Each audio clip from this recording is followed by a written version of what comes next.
हम भारतीय बहुत खुशकिस्मत हैं कि हमारे पास सांस्कृतिक विरासत के तौर पर अमूल्य खजाना है। यह बात सच भी है, क्योंकि अगर हम अतीत के पन्ने पलटना शुरू करें तो हमें विरासत के तौर पर ऐसी कई नायाब चीज़ें मिलती हैं कि न केवल एक भारतीय होने के नाते उन पर गर्व महसूस होता है, बल्कि अगर इस विरासत को विश्व भर में प्रचारित किया जाए तो यकीनन हर मानव को इस पर गर्व महसूस होगा, क्योंकि विरासत का यह खजाना बहुत प्राचीन है। अपनी प्राचीन विरासत की बात को आगे बढ़ाते हुए आज हम आपको ले चलेंगे केंद्र शासित जम्मू व कश्मीर के उधमपुर जिले के पास क्रीमची गांव में। यहां पर पाए जाने वाले प्राचीन मंदिरों को क्रीमची मंदिरों के नाम से भी जाना जाता है। क्रीमची मंदिर जम्मू व कश्मीर में पाए जाने वाले अति प्राचीन मंदिरों में से एक है। यह जगह उधमपुर शहर से लगभग 12 किलोमीटर दूर उत्तर की तरफ है। ऐसी मान्यता है कि इन मंदिरों का निर्माण 8वीं और 9वीं शताब्दी एडी के दौरान हुआ होगा।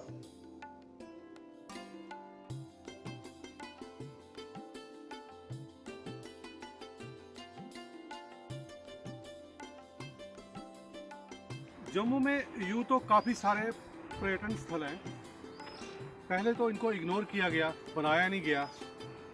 आहिस्ता आहिस्ता डेवलपमेंट तो हो ही रही है।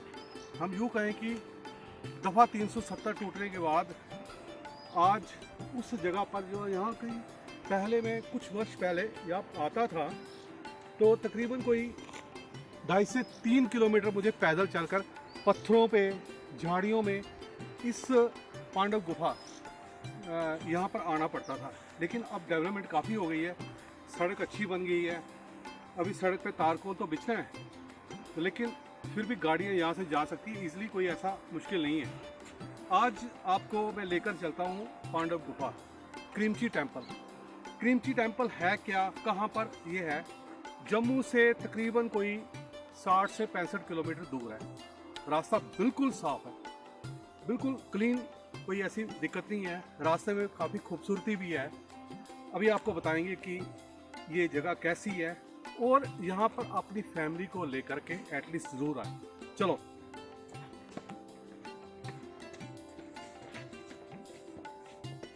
वैसे तो आजकल यहाँ पर सीधा गाड़ी इसी स्पॉट पर सीधे पहुँचती है, लेकिन प्रकृति का नज़ारा लेने के लिए यहाँ का रास्ता तकरीबन 500 मीटर अगर हम पैदल चलें तो ज़्यादा मज़ेदार है। रास्ते की खूबसूरती, एक मैदान, यहाँ पर गुज्जरों के बच्चे अक्सर क्रिकेट या कोई और खेल खेल रहे होते हैं। रास्ते का नज़ारा, कल कल बहता पानी, शुद्ध साफ निर्मल। अगर सैलानी यहाँ पर जाएं तो एक अच्छा फोटोग्राफी का अनुभव हो सकता है। थोड़े दिनों में यहाँ पर तारकोल बिछ जाएगी और सैलानी आराम से यहाँ पर गाड़ी लेकर आ सकते हैं। वैसे तो अभी भी गाड़ी की सुविधा यहाँ पर है, हम आ सकते हैं।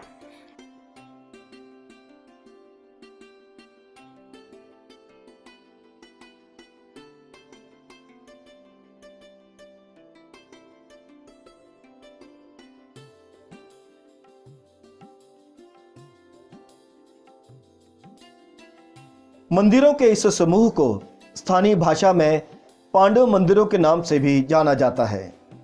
इस समूह में 4 बड़े और 3 छोटे मंदिर हैं जो भगवान शिव को समर्पित हैं। मंदिर निर्माण को देखने पर इन पर यूनानी भवन निर्माण कला का प्रभाव साफ दिखाई पड़ता है। इन प्राचीन मंदिरों के दर्शन करने के उपरांत उन कारीगरों की कला की प्रशंसा करने का मन भी करता है जिन्होंने इन मंदिरों के निर्माण में अपनी कला का बखूबी परिचय दिया है और इन मंदिरों को खूबसूरत बनाने में कोई कसर नहीं छोड़ रखी।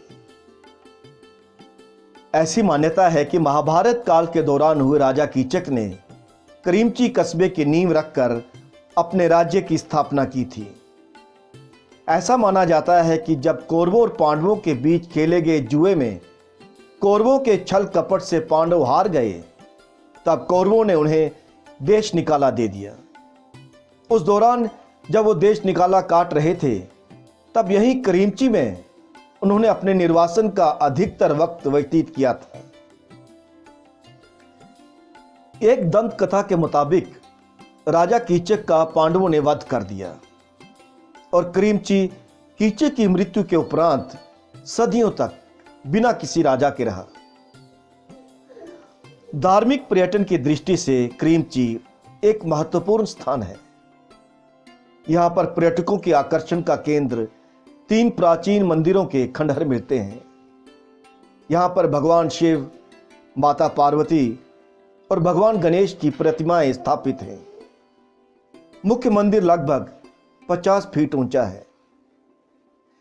हिंदू देवी देवताओं को समर्पित अति प्राचीन मंदिरों का यह समूह, जहां एक तरफ धार्मिक आस्था का प्रतीक है, वहीं यहां की विरासत में भी महत्वपूर्ण स्थान रखता है। एक दंत कथा के मुताबिक राजा कीचक का पांडवों ने वध कर दिया और करीमची कीचक की मृत्यु के उपरांत सदियों तक बिना किसी राजा के रहा।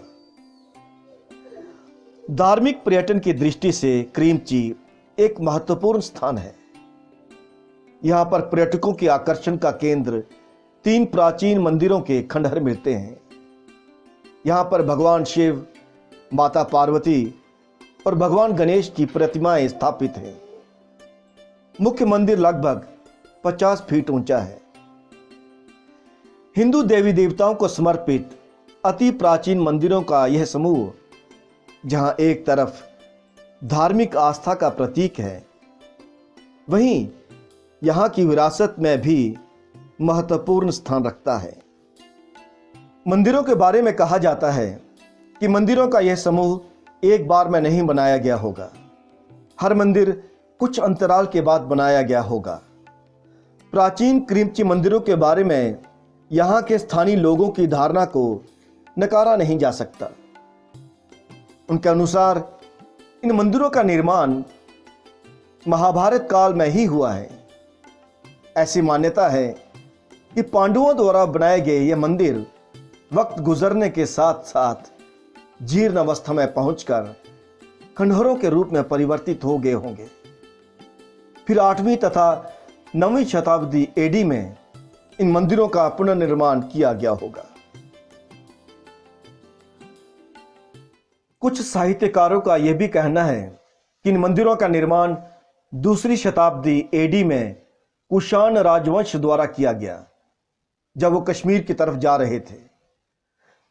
ऐसा विश्वास किया जाता है कि कुषाण शासक लगातार लंबे चल रहे युद्धों के चलते हुए हो रही जान माल की हानि से इस कदर द्रवित हो गए कि उन्होंने मानसिक तनाव के चलते उस वक्त अहिंसा के प्रतीक बन चुके बुद्ध धर्म को अपना लिया।